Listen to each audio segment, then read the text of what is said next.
HRN listeners. As we celebrate our 15th year, we are deepening our commitment to giving voice to the next generation of food systems storytellers, and we need your help. Our internship and fellowship programs help activate new possibilities for underrepresented and underestimated young people through experiential journalism, audio engineering, and production training. Through these unique programs, HRN helps food equity stewards build essential workforce readiness skills that expand their potential and foster economic mobility. Please consider supporting these critical programs. And with a minimum donation, you can be entered to win a dinner for two at an amazing restaurant in one of 8 cities and tickets to a concert at a great venue in one of those cities. We have incredible partners across the country who have donated, as they also share our passion for helping to educate the next generation of food systems storytellers.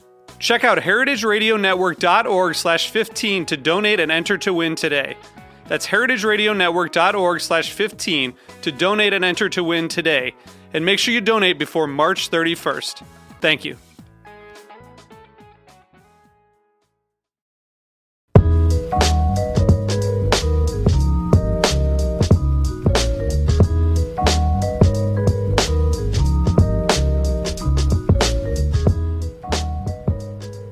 All right, it's Thursday, 1 o'clock. We are coming to you live from Roberta's in Bushwick, Brooklyn. You've tuned in to the Farm Report on the Heritage Radio Network. Want to thank our sponsors today, White Oak Pastures. White Oak Pastures cattle are raised in a manner that has stood the test of time. It begins with southern sunshine, unpolluted country air, and fertile coastal soil. The cattle are allowed to roam the pastures and graze freely on sweet native grasses all of their lives. White Oak Pastures all-natural grass-fed beef has been available in all of the Whole Food stores in the Mid-Atlantic states. We hope that you will support their program through your purchase of our beef through one of these Whole Food stores.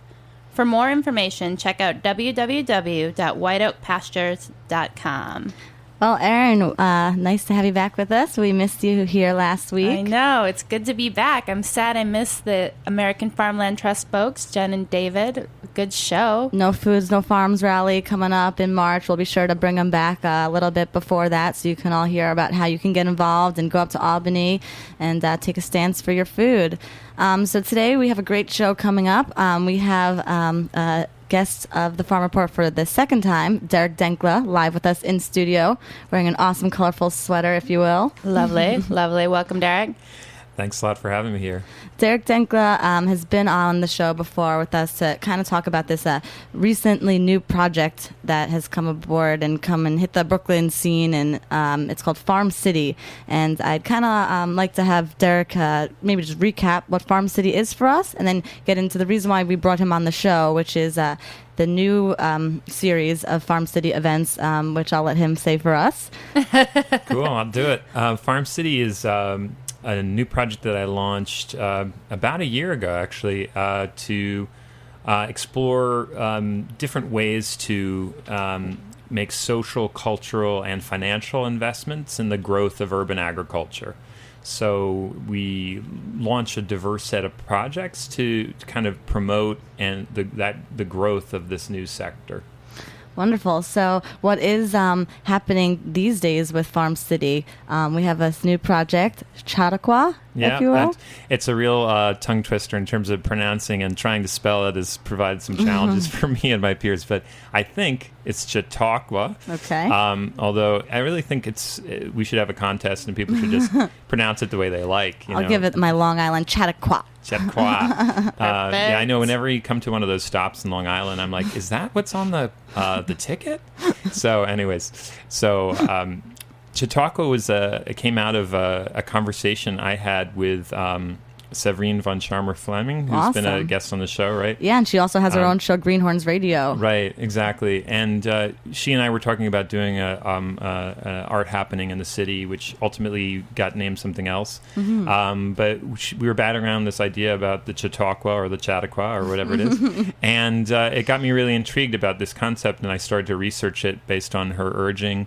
And then created a series around it. And Chautauqua were these gatherings that around sort of spiritual, political, social, and cultural gatherings in rural areas to kind of elevate people in a popular education gathering, and provided a way for people to connect around uplifting ideas and creating community. So I was thinking, how could we do that in the city around food and promoting kind of understanding of the connection between their food and farming. And so I thought about, reached out to some artists that I've worked with in the past and some new ones to create a kind of variety of different events that created a kind of Chautauqua vibe in the city.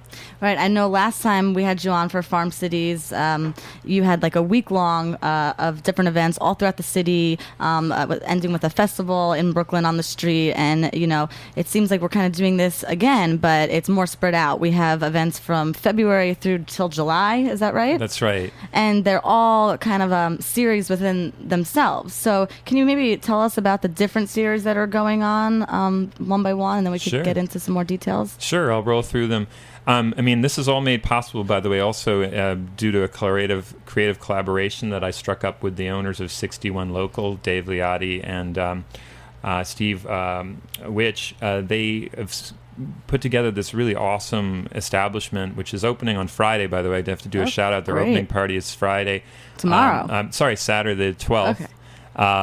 I'm getting my dates and my days confused. Happens. So happens when you're a busy person. Yeah, exactly. I think it's Saturday the 12th is their opening, and it's 61 Bergen Street in Brooklyn, New York. And the thrust of their place is really interesting. They're really trying to use the public house as a way to promote the growth of local makers. So it's really aligned to my mission. And so, like, you know, for instance, the small batch brewer has a place to demonstrate his chops, you know, in a way that he can't in the standard establishment.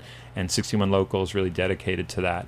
Like an interactive eating, drinking experience is what they're trying to promote? Yeah, and they're trying, and it's all local, so that, I mean, the name sort of says it all. And so Dave approached me and thought we could do something, you know, together, and I came up with this platform to express what he was, you know, trying to do and what I was doing, trying to do simultaneously. So we have every event there using that as the gathering place. Nice. And so that's, you know, gives everyone one constant in a very flowing series of events. So the Chautauqua, we really tried to hit like a lot of different points. We tried to, you know, do events around cooking, around discussion, and so one of the main things we have is a group called Communal Table, which is run by artists Amy Gilbert and Dina Lobau, who started out as artists catering events to support their artwork, and then their artwork became the art, which is sort of an interesting transition. And so they have these kind of salon dinners, which sort of fit the theme of Chautauqua, which is trying to like inject this, you know, thoughtful discussion into a food interaction. And each one of their events sparks a dialogue around different issues. So like the first event we have coming up is for families. This one's called Stone Soup on the 27th, and it's great for anybody who has kids in public school. You'll be coming off of the high of winter break, and you'll need something to break your rein them in, right? Yeah, to break your fall, actually. So you can come to that event from 4 to 6, and what you do, that's sort of demonstrative of what we do. You come in with an ingredient. We want people to interact. You come in with a recipe or a story, and the folks will then be directed into a community cooking activity, then some storytelling, and then creating a cookbook of all the different recipes. So you got your craft and your creation and your community building all in one. All in 2.5 hours too. Yeah, exactly. and it's led by, you know, a really talented group of chefs and artists. And so that's like a flavor of what the events are about. It's kind of demonstrating how you can create community through these different ways of interacting around food, and trying to elevate that practice of, so it's more than just a dinner party, that it you know, you become mindful about that, how that connection is made, how to enrich it, where the food comes from, which is really an important part of the dialogue. And I think especially having an opportunity to do events with kids, I think is so key, especially in Brooklyn. There's so many young parents out there looking to connect with other young parents who are interested in a lot of these issues and exposing their kids to some of that food. I mean, I definitely remember making stone soup in grade school and bringing the potato and like the way it smelt in the classroom and kind of hanging out with your friends. And then I think most exciting, getting to like eat something you made. That's a great start off event. Yeah, it's really fun for us. So I'm really excited about that one. I agree. I think getting kids involved is really important. And A lot of the other events are geared more towards adults, but this one's our kickoff on that. So that's Communal Table, and they have actually 6 different what we call at-table events where they sort of change up what's going on. They have an awesome one called Covered Dish, which is all about the tradition of bringing food to people in the kind of covered format and kind of thinking about what those traditions mean and the creation of neighborliness. Again, that and do they have to be made with cream soup? This is a metaphysical question that they ask, and then it flows through the series, and they've got really great things coming up after that. Sing for Your Supper in the spring, which involves literally that. Wow. So that's fun. Yeah, all the events have sounds a little scary, actually. Yeah, exactly. But you don't have to sing. It's not like karaoke. But pairing different artists' songs with the foods and thinking about the way that song and food interact with each other. So, and then another artist series that it's going to be at the part of the Chautauqua is Community Cooking Club, which is artist Tracy Candido's project, which is about similarly creating mindfulness around creating food. And she, in particular, has her events centered around what's in the green markets at the time. So each one of her sort of interactive cooking events, she directs the cooking, but has everyone there discuss each one of the ingredients and how where they came from, how she sourced them, and then at the end of each event, she sends everyone a recipe so that it can reinforce for them, that they can do this at home. So it's again trying to create that community, impart that knowledge in a communal way, but also direct it back to the farmers market and realize the kind of bounty and excitement that can be had there. And Definitely. Yeah, that's a really exciting event. I think She that's does an key. amazing job. Yeah, I mean, it's so often people are shocked by what's actually in the market this time of year. Yeah. I think both by what's not, but also what is. I mean, there's more variety I think than you would expect, but there's definitely, no tomatoes. I was walking through the market the other day and I saw a woman on her way out who was like, there were no oranges or blueberries here. Oh no, shucks! Where are those strawberries at? And it's like can't hold it against her because she's there at the market checking it out. But there's like a kind of reoccurring thing with food events in the city, especially food events that involve, I think, different communities or different partnerships. I find it funny. A lot of times you go to an event or a talk about food, and then they serve food afterwards that's has nothing to do. Has nothing to, it's a crudité plate from Whole Foods. Or did you think about? I mean, when you're putting events together, I know it's often a struggle because there isn't really, a kind of low cost caterer, someone that you call when you're like, I need the market plate for XYZ. I mean, I think there's a real opportunity there from an events perspective to someone to kind of rise up and fill that niche. But when you're working with people who are going to be participating in the event, did you have any parameters around kind of what food would get served or what that would look like? Well, we wanted it to really be about, the parameters I gave them as I sort of, I don't like to hem in the artists I work with too much, and I wanted to give them this imaginative palette to work with, which is that we wanted to kind of hark back to these gatherings where people were attempting to create community, uplifting around a central theme. The Chautauquas in general weren't about food, but they happened in farm communities where they were producing food. So that was always a background to these events. They would always have food as part of the events, but they would often have, highbrowed political speakers, big names of the day would come through and they would speak. And so I thought the whole thing is about turning it around in a way, turning it upside down, doing it in the city, and having the event be about food rather than be about some other political issue, because food now, as we know, is so... It's a political issue. So kind of political. reminds me in a way of gastronomic cooking when they break down a dessert into its parts and try to and bring it up. reserve it. Yeah, exactly. Well, that actually segues right into Process Dinner, which is Chloe Bass, who's another artist in the series. She does a thing which she actually did not only a couple blocks away from here at the Last Supper at Third Ward.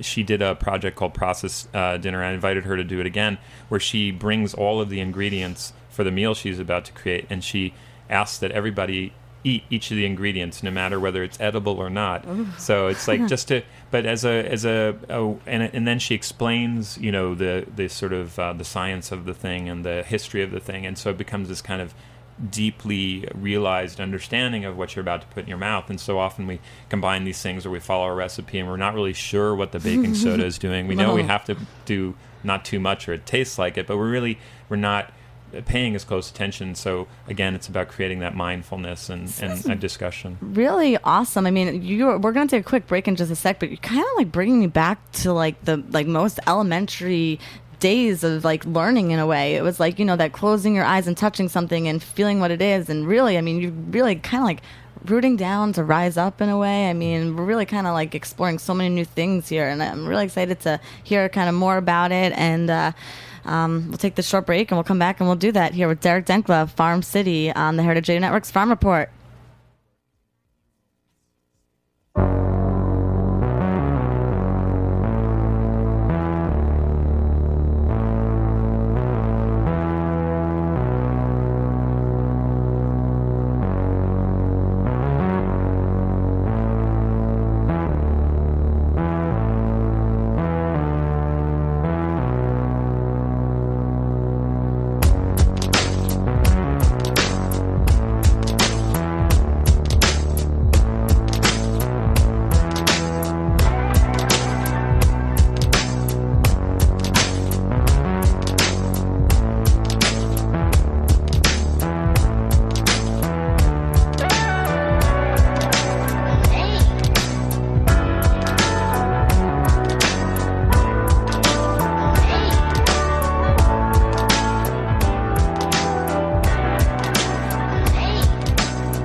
Public service announcement from Heritage Radio Network. Every Thursday at 4:30 p.m., tune in to Flash Talks Cash, hosted by Joanne Flash Fleming. Flash Talks Cash is a weekly talk show discussing personal and small business money issues. The show examines current topics from the financial tax world and the ways it impacts your wallet. The focus is to help people and small businesses find ways to make money, save money, spend money, and know what to do with your money when you get it. Again, that's every Thursday at 4:30 p.m. on the Heritage Radio Network. Well, it is tax time, so it's nice to hear about Flash Fleming, and you should tune in. I'm sure she's giving you some good tips for what to do. It's almost that time of year again. Fun, fun, fun. I was saying I need that show. I know. Well, we are here. We are back. We are live. It is now 1:17 on Thursday afternoon. We are here with the Farm Report and Derek Denckla of Farm City. And we were just kind of giving a quick run-through of some of the events coming up now through July with this Chautauqua project and the series of events that come along with that. So if you'd like to take a look and see more about the events that are involved with this project, you can go to farmcity.us and you will see the link right there to kind of get more information on each of the wonderful things coming up through the next couple months. Now I wanted to ask Derek, do you kind of envision this new Farm City Chautauqua as a model to be replicated in cities all across the country, creating more, chapters or something, if you will? I don't know. It's an interesting idea. I mean, it's the first time I've done this particular series, but it's the second sort of step out for Farm City in terms of programming. Right now, I want to test the waters and see whether there's excitement around it. I think so far there's been some good response, but I'll see how it goes. And if it seems like it's looks like a good road show opportunity, that would be a cool idea. Yeah, definitely. I would hope so for sure. We can take it on the road. I've been looking through the schedule. I mean, it seems like you're creating a kind of a community of communities. I mean, you're bringing in the culinary food historians, the Brooklyn Food Coalition, 61 Local. We talked a little bit outside about maybe having a speaker series from Slow Food. I think there's like an interesting kind of exchange when you have different communities kind of all coming together. And I know one of the things I often find a little frustrating in the city is there's so much going on. It's almost hard to know where to look or who to guide you. And I've been wondering what your thoughts are as you were looking through kind of all the great stuff that's happening, how you kind of put together your lineup. Gotcha. Yeah, I am your guide, by the way. Just go to Farm City. Yeah, no, you can Do call the me. filtering process for Exactly. us. Well, I actually, I'm joking, but I'm not joking, but because I agree with you. I feel like there's so many amazing things happening, and every night you feel torn between many lovers, and Such a struggle. yeah, exactly. And so it's like the way I see my role, and it's what I did for Farm City Fair, was really bring together all these diverse groups who, I wanted to party with all of them, so I created a party with all of them. Nice. And so that's sort of what Chautauqua is about. Like, all these really diverse strands that I think are really awesome, from really mundane almost, like with a book club, which is, you can do that anywhere, but we wanted to kind of create a clubhouse vibe and gather around like really interested and interesting people in that discussion, to like pretty highbrow discussions with the culinary historians, so which is something you might not tap into because you think, oh, that's too smarty pants for me, but we wanted to bring it down to the level of having it in a public house where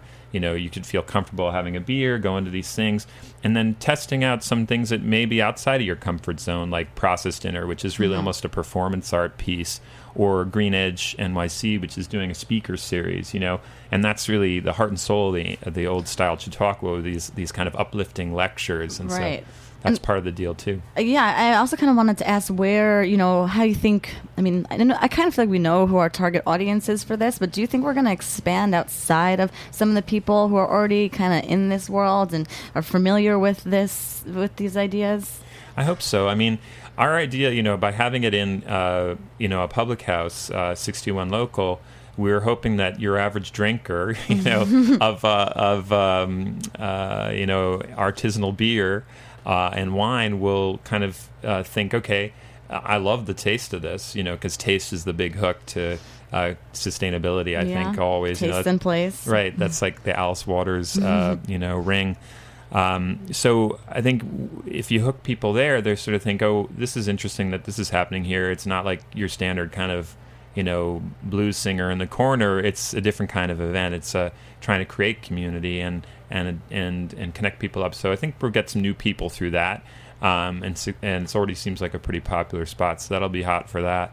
And then the other part is it's also like we were saying when we were talking earlier. It's about creating sustenance for people who are already aware of these things, people who already shop at the farmers market or who might have all these events on their calendar. It's about giving them a place to create sustenance around that, to find community, to make connections. So, and to do it in an intimate enough context, because the events will be relatively small. They'll probably be tapped out around 40 or so. So they'll be pretty intimate, and so it's a way to meet people and to make lasting connections. Definitely. It seems like you probably bring together a bunch of like-minded individuals. You never know what can come up.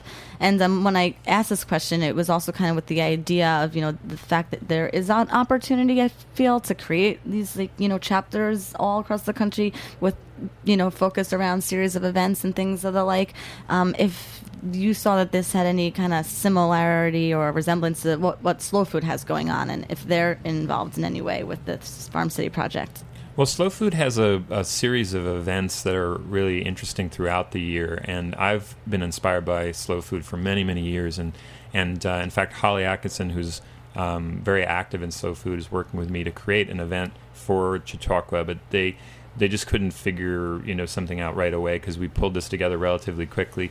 Getting it done. Yeah, exactly. So, but yeah, they are very sympathetic to what we're about. But the great thing is there's so much demand for this kind of community. Each one of these kind of nodes of connection can be doing their own thing without detracting from anyone else. So I think they're building something parallel to us, and then we'll intersect at certain points. But I just see huge demand for people wanting to connect around these kind of new ways of thinking, new ways of making food together. Yeah, no, I completely agree, and I'm excited. Yeah, so speaking of the demand, I mean, you put on a great series of events, the Farm City series that happened in the fall. What were some of your kind of biggest takeaways from that, like learnings, like, oh man, we would do this differently next time, or this was a huge success, we weren't expecting that? I mean, what was the response like? Well, I thought that the response was really overwhelming for me. Like, because like I said, it was like, at some level, you know, when you plan these things, you sort of think, oh, I love all these people and I love all the work they're doing. I hope everybody else will. And so you try to honor that, your drive, you know, your affection for everything that people are doing. But then we had like 5,000 people came out on like a rainy day for Farm City Fair, and we're so into it. And like, it was great buzz. It was a great feeling. And, you know, it was like one of those things, like a lot of times at events, you feel like you weren't even there. You were like floating because it was like you couldn't really connect, but I really felt like I connected with people. It was really solid, and that made me feel really good. It felt like people were making real connections with each other, and there were such great stories afterwards. You know how like you know, you hear these things about like, you know, afterwards, you know, so and so met so and so. Well, that we had a lot of stories like that where people started doing business together or came up with new ideas, and so it really introduced a whole, like, really diverse people who love the same things, you know, changing the food system and making flavor, and they brought them all together. So that was the most exciting part for me. Sounds like kind of like an immediate success. Sounds kind of like what we were trying to do. Amazing. That's great. Yeah, that was really, it was instant gratification, although it took like a year to plan it. Well, hey, I mean, you know, you get the first one going and the next one might not be as hard to put together. So hopefully this summer we'll have something else to look forward to. Yeah, we're thinking about what the next move will be, and we're talking with a lot of people we work with to spark something up for the fall. Cool. Well, we'll be sure to, you know, get you back on the show and hear all about how these events are going and what else is, you know, coming up next for Farm City. Oh, yeah, I was wondering, I mean, just thinking about last week's show, we had, you know, Jen and David on from American Farmland Trust, and I would say, like, from a lot of food events in the city, there does seem to be kind of this missing component of policy or government involvement, or kind of like giving people an opportunity to understand what's going on kind of at that level, whether it's locally or state or national. I mean, what role do you think can be played, and like who are the people that we should be reaching out to get some representatives of that kind of sector of the food world at the table and part of these conversations? What's interesting you raise that. Like I kind of I try to merge a lot of my practices together between, cultural food culture, which is like makers and artists, and also policy and finance. I try to have everybody sort of look at the same issues together.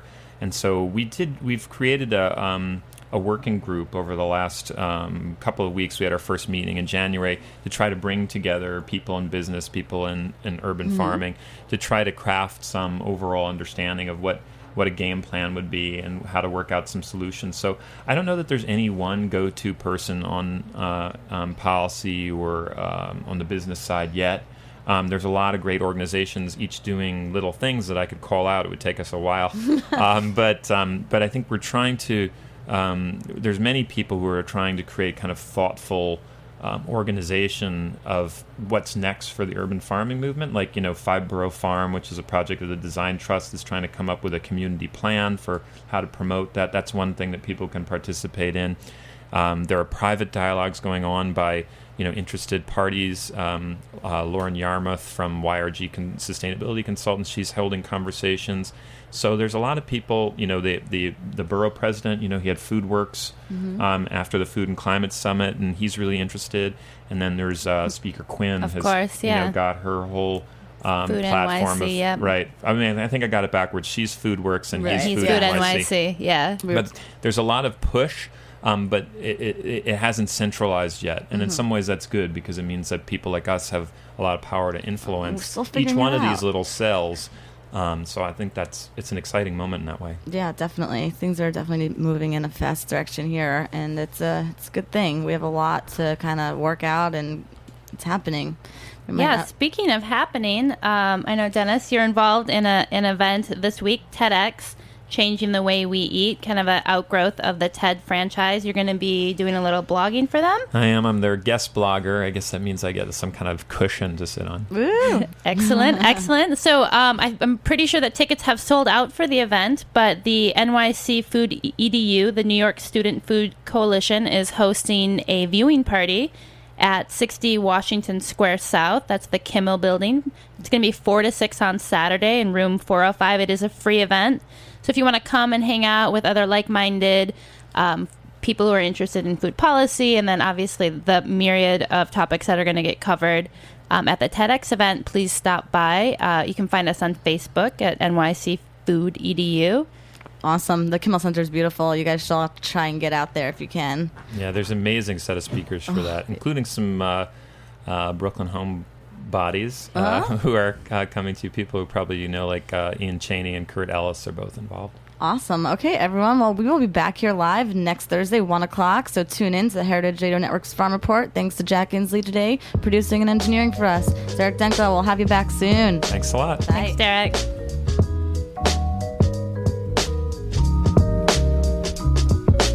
Thanks for listening to this program on the Heritage Radio Network.